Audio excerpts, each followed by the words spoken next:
You mentioned before about there's judgments within the profession of other chiropractors judging other chiropractors, and then the obvious outside bias of non-chiropractors looking in, and that do you find that's changed much over the years, or is it? You mentioned it's still there. How's it evolved? Are we? Is there less infighting within chiropractors now? Is there more? Is it worse outside in? What have you noticed? I think to some extent chiropractors, especially in this economic climate, are very busy wanting to establish their clinics, and that's what their main intent is, to let it be known that they're offering a good service and people attend their clinic. So there may be less attention to other chiropractors now. I think it could be the case. However, I really believe there's more attack on the chiropractic profession now than ever before by the medical and pharmacological institutions. And I guess that's another reason why getting the Patients Association I'd on like board. to tell this little story, Lovely. Andrew. I've now lived near an oval where I walk my dog, and lots of people walk their dogs there because you can go through the oval down to the Swan River. And recently, the Muslim community, they appointed an ex-SAS man to fine those people who did not have their dog on a leash on the cycle pathway. There's only one cycle pathway. And he would actually hide and then come up and fine them on the spot, 200, 400, 600. Wow. And so this word, now this is because of the dogs being involved, not children like with human beings or people. Yeah. Word got around that people had had enough of this, and they didn't appreciate his manner or his attitude or his methods. And so the next council meeting, they couldn't fit the numbers of dog owners that turned up at the council meeting to have this SAS fellow either suspended or discharged. And then the following meeting they had to hire a pavilion in order to handle the situation. Now that's just an instance of dog owners having their ire raised and wanting to do something about it.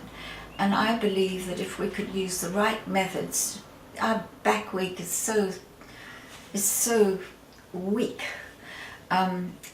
And if were we to start engaging the public increasingly, like if they could all turn up to that meeting and not be fitted into the council chambers and so forth, surely we can do something about patients gathering together. You need particular leaders, and you have to have your chiropractors sort out who is a good leader in their community, because you want somebody able to lead the patients.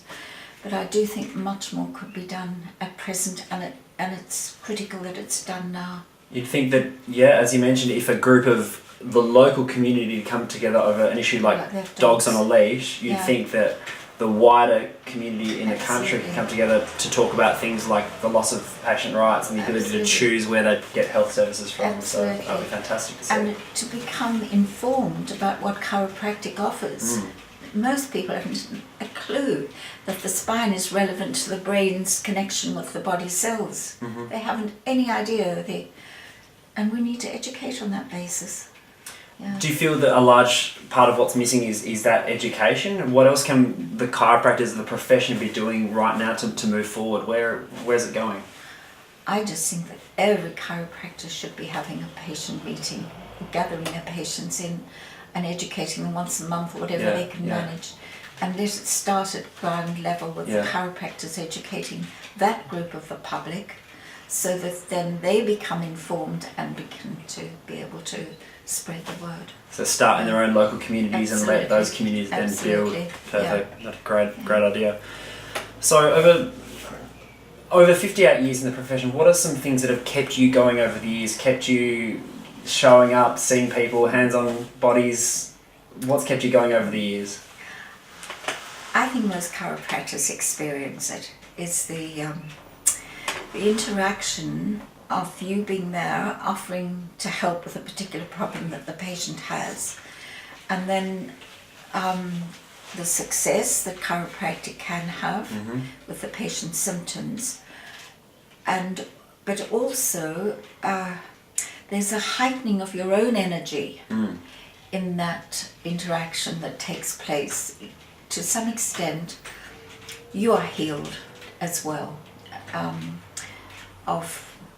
Of your shadow side disappears when you're in practice, because you're out there with good intent and you're interacting on a level that hasn't anything to do with negativity, really. So I feel that the chiropractor needs to be more aware of the value that it is to themselves to be in practice. And for me, it's just been a continuation, and I'll be sad when I have to stop. Hopefully we'll be seeing you in practice for a few more years to come at least. But I guess it's true that when you're in that space with someone, helping facilitate them to heal, that it can only affect you positively as well and keep you going. Absolutely. That's fantastic. Have you got any? I know chiropractors talk about miracle stories and success stories, and I don't like the word miracle because I think every opportunity is a miracle. But anything that stands out over the years, any people that sort of jump to the forefront of your mind that have really had a massive impact on your life?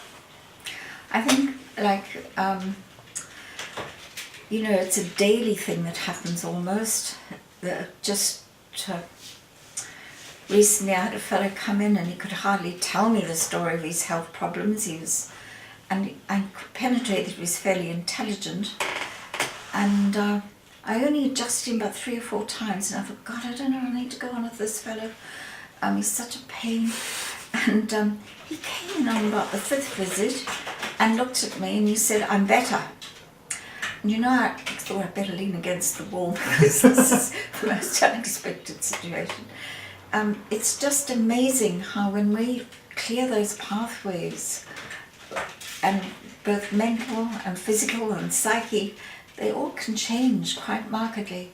But there is another story with regard to Doug. He had a patient coming in and spoke to the woman and asked about the children. She said, oh, well, my one child's in special ed at school and she's tidy and so forth, Tardy. And Doug said, well, why not bring her in? Because she's still young and may just be nerve irritation that's not allowing her to present so well. So she did bring the child in. And then a little later, she came and she said, Doug, they've moved her into the normal stream. He couldn't believe it. Wow. So that child became Dux of her school. Fantastic. It was quite moving. It would, and it's those moments in life where this is why I love working with children, because having that impact, know the potential. Yeah, and having that impact on the life of a child is just a beautiful moment. Incredible. So thank you for sharing that. Is there anything that chiropractors, any message you've got to the profession that chiropractors or students need to hear or should hear? Anything, any pearls of wisdom that you could pass on to them to keep them going forward? Well, I'd like to just begin with something that has always interested me. Carl Jung, the psychologist, he was concerned with the shadow side of man, and then not too long ago he said that unless we dealt with our shadow, we would no longer be on the planet, the human race. And he said the Germans projected their shadow onto the Jews.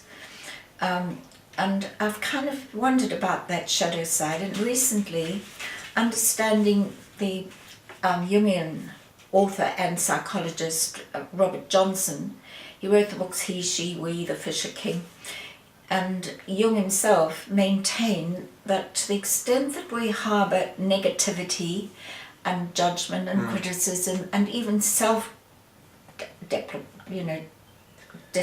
disturbing ourselves so much, we're actually creating a symptom that goes into the unconscious. And to the extent that you do that so frequently, you operate out of the unconscious and you're a reactive person, you slip into judgment, criticism and so forth so quickly. And of course the advice is, we were fortunate enough to have people like Bill Baird visit us at Lyceum at Parma, and their education was about calling up men and women who they really were, and imploring us to operate out of what was compatible with our physical being, which is kindness, non-judgment, non-negativity and so forth. So I think it's very necessary for chiropractors to become aware of their shadow side and what they're doing, because they're going to be a far better healer when they walk into that clinic to assist the patient. And maybe there'll be opportunity for them to educate their patient along those lines, so that they're not just removing nerve interference, they're probing where else they can assist in healing, in making a whole person. Fantastic. Yeah. What a great message. Now, we know that from the Spinal Research Foundation side of things, we're very, very grateful because one of your patients in her will bequeathed a considerable sum of money to the tune of a couple of $100,000 to spinal research, which has been used to help fund a lot of research. And I guess this is an area where a lot of people don't realise that they can get involved, or they can encourage or suggest to the practice members to consider getting involved. How did that come about? How did that happen? Joan Dixon was a patient in the clinic for quite a long while, and she was an intelligent woman, and she was very, very impressed with what could happen when the nervous system was cleared. So she made this bequest in her will, and I am sad that the Spinal Research Foundation itself, in every newsletter, at every opportunity, could send a note to the clinicians in the profession saying, who in your profession is likely to be able to bequeath money to the Spinal Research Foundation? Because there are a lot of people who, once they get into their 60s and go past that, they're beginning to think, well, I want to see that this child gets so much money, and that goes to that, and that goes to that organisation or fund, Medicine Without Borders and that sort of thing. But there are, were it brought into their consciousness that the Spinal Research Foundation is desperate for funding, but there needs to be more activity on the Spinal Research Foundation's part to sow the consciousness in the clinician. Yeah. It's true. I guess we don't know what we don't know, and that's why I'm glad that we can start doing these outreach programs and these videos to get this message out and say, look, it's necessary. Let's have a chat to the people of that age and suggest. Absolutely. And it's surprising, like I was friendly with somebody who was helping Janet Holmescourt collect money for the UWA, and they were over in Italy and went all over the place, America and so forth. And they went into this one fellow who had a lot of money, and he turned to them and said, well, how much money do you want? And so Peter said to him, oh, a good few thousand. He said, probably about 20,000. And this man wrote a cheque for 20,000 and turned to him and said, you could have had much more if you'd asked for it. Oh, wow. So, we need to be aware that, and there's also no harm in us considering paying a person to go around to chiropractors, moneyed people, and interest them in leaving money, because that's how these big universities get their money. Yeah. They go around asking for it. Yeah. So I'm just telling you what happens when you ask for too little. You've got to shoot for the stars, I guess. That's right. Oh, fantastic. Yeah.